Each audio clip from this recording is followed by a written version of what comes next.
So this is our demo of showcasing the hybrid cryptography model between two Autoboard version 1s.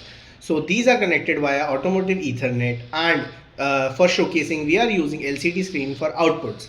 So these are the two boards. This is our sender board and this is our receiver board. First we'll be starting the sender board by giving a power on reset.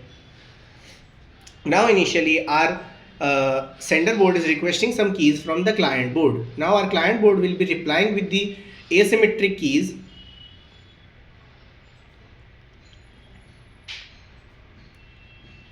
Now our sender board is verifying whether the requester is authenticated or not.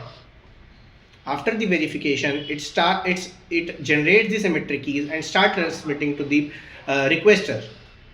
Now requester is receiving the public keys.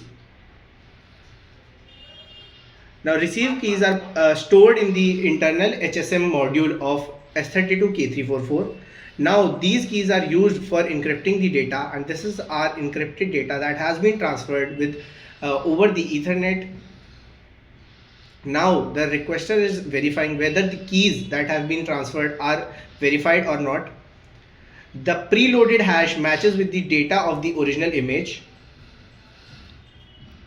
and if all these conditions are true, our final data will be deciphered and printed as the original data.